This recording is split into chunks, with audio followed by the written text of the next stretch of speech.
ایک بادشاہ تھا، وہ مرنا نہیں چاہتا تھا، اس کی خواہش تھی کہ قیامت تک وہ زندہ ہی رہے۔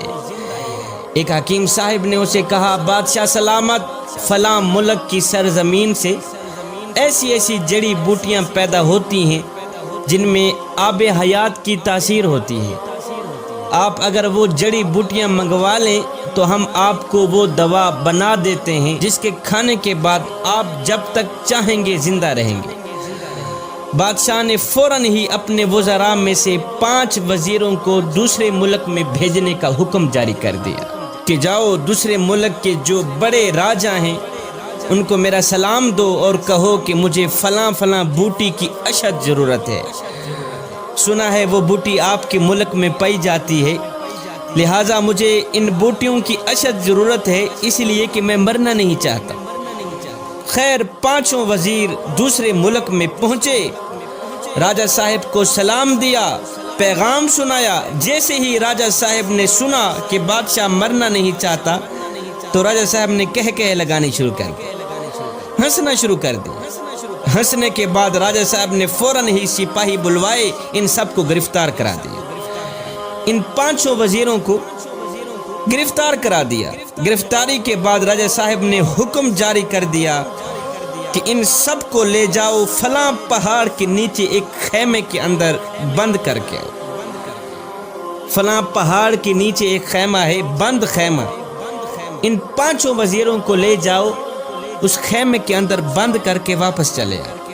اور ہاں ساتھ میں ان 5 وزیروں کو یہ بھی کہہ دینا کہ جب تک یہ پہاڑ 2 ٹکڑے نہیں ہوتا تم آزاد نہیں ہو۔ جس پہاڑ کے نیچے تم پڑے ہو جب تک یہ پہاڑ 2 ٹکڑے نہیں ہوتا تم آزاد نہیں ہوتے۔ سپاہی ان 5 وزیروں کو لے گئے، پہاڑ کے نیچے خیمے کے اندر بند کر کے واپس چلے آئے۔ اب ان 5 وزیروں کو چاروں طرف موت کے آثار نظر آنے لگے، کھانے پینے کو کچھ نہیں تھا۔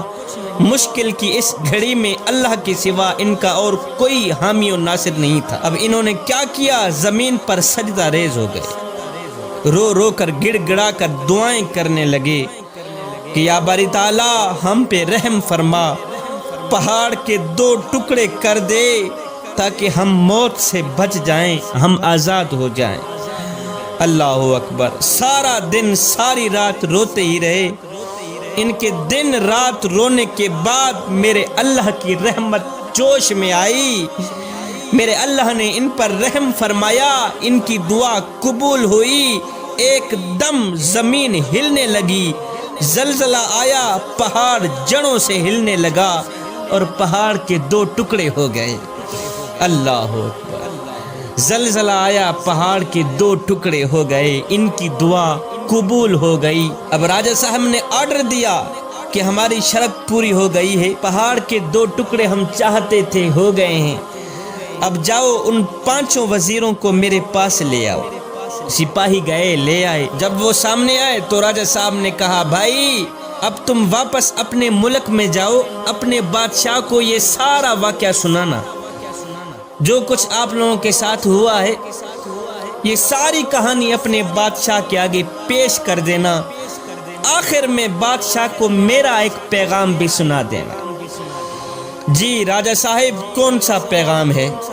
راجہ صاحب نے کہا کہ اپنے بادشاہ کو کہنا کہ بادشاہ 5 لوگوں کی بد دعا جس طرح پہاڑ کو ریزہ ریزہ کر سکتی ہے، 5 لوگوں کی بد دعا جس طرح پہاڑ کو ریزہ ریزہ کر سکتی ہے، بالکل اسی طرح 5 کروڑ عوام کی بد دعائیں بھی بادشاہ کی زندگی مٹی میں ملا سکتی۔ 5 لوگوں کی بد دعا جس طرح پہاڑ کو ریزہ ریزہ کر سکتی ہے، بالکل اسی طرح 5 کروڑ عوام کی بد دعائیں بھی بادشاہ کی زندگی اور اقتدار مٹی میں ملا سکتی ہے۔ اپنے بادشاہ کو کہنا کہ بادشاہ اگر تم اپنی لمبی زندگی اور لمبا اقتدار چاہتے ہو تو ہر گھڑی ہر لمحے غریب عوام کی بد دعائیں سے بچنا، غریب عوام کی بد دعا سے بچنا۔